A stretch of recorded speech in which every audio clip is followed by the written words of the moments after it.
Hi, my name is Jeff. Welcome to Mitchell Tech's SCADA Lab channel. In this video, I'm going to present this year's iteration of a project called demand pumps. The station I worked on represented a water tower system where utility operators want to control the water level with a technique called PID control, where the term PID is shorthand for proportional integral derivative control. This kind of control, when correctly configured, allows operators to precisely control the state of their plant, in this case, the water level in a water tower. The equipment at this station includes an upper and lower tank, a pump, an electrically actuated valve that controls flow from the upper tank discharge to the lower tank, sensors for water pressure in each tank, a flow meter for flow out of the pump, and a control panel that houses the wiring to connect field devices and panel buttons to a programmable logic controller, which drives all action in the tower system. With the introduction out of the way, I will list the kinds of topics this video will cover. I will first discuss the basic principles of PID controller operation, followed by examples of performance from different PID tunings, since that is the focus of this project. After that, I will cover administrative topics such as project risks, alternative methods for water level control, safety conditions, and finally, control schematics. You can see a simple representation of the effect of a PID controller in this example, where an operator wants a system to change from a state of 0 to a state of 1. The upper plot shows the state, and the lower plot shows the effort coming from the controller. At time equals 0, the PID controller starts off with strong proportional component, no integral component because the system has only just turned on, and some derivative component slowing the response. We know this because the rate of change of error is negative. As the state approaches the desired target, proportional effort decreases with decreasing amount of error. Integral action has been building since the state has shown positive error consistently over a duration of time. Derivative component remains negative due to the continuing presence of a negative rate of change in error. By the time the state first reaches the set point, the proportional component has become 0, since the error is now 0. There's a big however here though. The controller has stored built-up memory of previous error, so the integral component will continue to drive the system past the intended state. Not to mention, most physical systems will continue moving past the set point due to inertia. There's still a lot more to explain about system settling behavior, but if you're interested in learning more about PID system design, I highly recommend looking at channels for control theory professionals such as Steve Brunton and Brian Douglas. You might also check out a website created by a man named Mike Deffenbaugh. To offer a brief illustration of the effects of PID gain tuning, I'm going to show you a video of poor tuning before another video with better tuning. In the clip running now, you'll see my system trying to raise the water level from 2 inches to 6 inches with a proportional gain of 1 and zeros for the other two gains. For this system, that was a low proportional gain that sent a low speed command to the pump and had hardly any effect on raising the water level. When I raise the proportional gain to 4, you see the pump speed get a strong boost and the system runs towards the set point. Next, observe the system with better proportional and derivative gains. The settings that worked best were proportional gain at 5 and derivative gain at 8.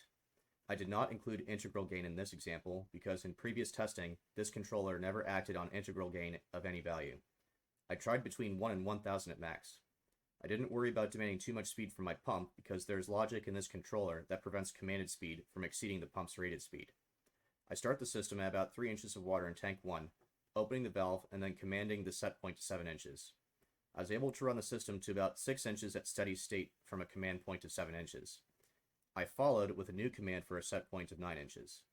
This resulted in a steady state level around 10 inches after this particular clip ends.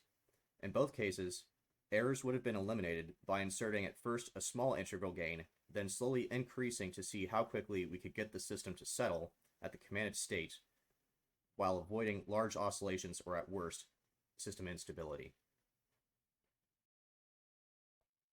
With the fun stuff behind us, we should consider other important aspects of system performance, such as the impact of risks on system operation.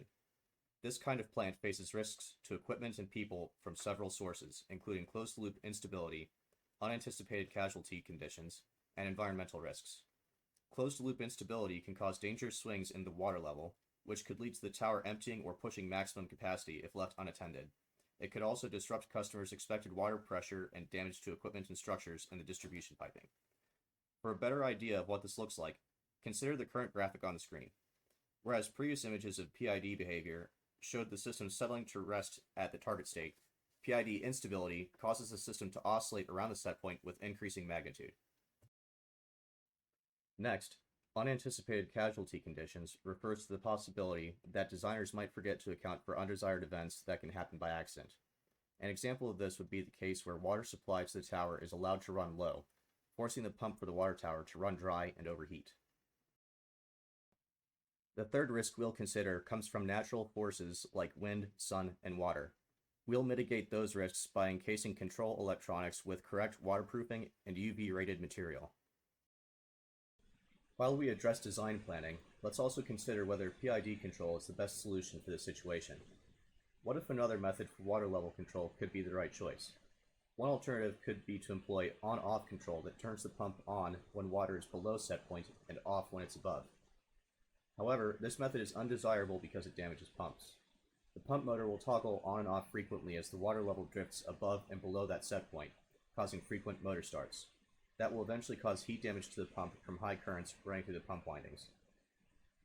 The appropriate alternative control method would be the latching method, where a pump runs when water falls below a low set point. The pump then runs continuously until the level reaches the high set point. The pump remains off until the level falls below the low point again. This method gives the motor a period to cool off between runs.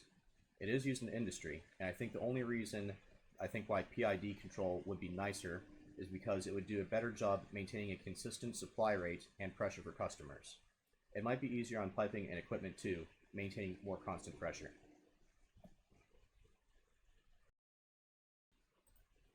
Now that we've discussed how to succeed at water level control, let's talk about how not to fail by running the system in a way that damages itself or endangers operators. Using system information like tank 1 level, tank 2 level, and valve position, the controller can detect when an unsafe condition exists and enact automatic measures like warning the operator with light flashing patterns and isolating dangerous states. For example, if tank 2 drops to the low threshold, the controller will automatically stop the pump to make sure it does not run dry and risk overheating. Alternatively, if tank 2 water level has exceeded the high level and the valve from tank 1 discharge is open, the valve will automatically close the valve, as you can see here. Another pump protection measure guards against starting the pump too many times in 1 hour, which is warned against in the pump's operating manual. This pump is rated to start no more than 100 times in 1 hour using a variable frequency drive.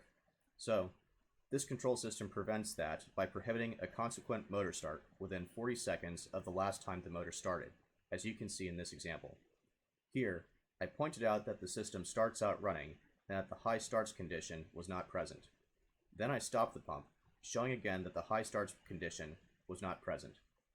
Then I start the pump and show that it is running, but that this time the high starts condition is present. The motor is allowed to continue running, but when I shut the pump off again, you can see that the high starts condition remains and that I cannot restart the pump until after that timer expires. In total, this system accounts for 4 level-related risks of high, then low, and finally low thresholds for both tanks. It also detects the high start condition and whether the pump drive is faulted. Knowing all those conditions, the controller then guards against different kinds of equipment activation with conditions like stop the pump, do not allow start, stop the valve, and close valve. From those conditions, it classifies which warning light pattern to apply, choosing between red solid, flash both, or flash yellow. Let's not forget the emergency stop either, which is the operator's say in whether a dangerous event is happening that the PLC hasn't detected. This action stops all moving machines in the system and requires the operator to manually reset the e-stop button, reset the system, and additionally clear the cascading faults to the VFD before the pump can run again. And finally, we're at control schematics. There's a lot going on in these drawings, so I'll summarize by naming the major components and some of the flow in sensing and activation logic. The major control components in the cabinet start with the programmable logic controller, which takes digital and analog inputs from input devices and transmits commands through digital and analog output terminals. The inputs are the 2 pressure sensors and flow meter signal connected to analog input terminals, all using 4 to 20 mA format, with digital inputs from panel door buttons such as the start and stop buttons, and binary voltage signals from the variable frequency drive. The variable frequency drive tells the PLC whether it's running and if it has a fault.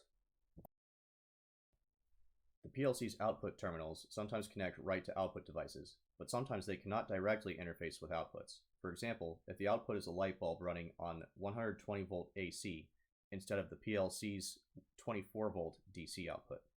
Those situations require connecting the PLC to a relay coil, which closes or opens contacts for the intended device when the PLC signal turns on or off. The PLC controls several devices through digital output, those being the pilot lights on top of the control cabinet and the electrically activated valves, opening and closing terminals.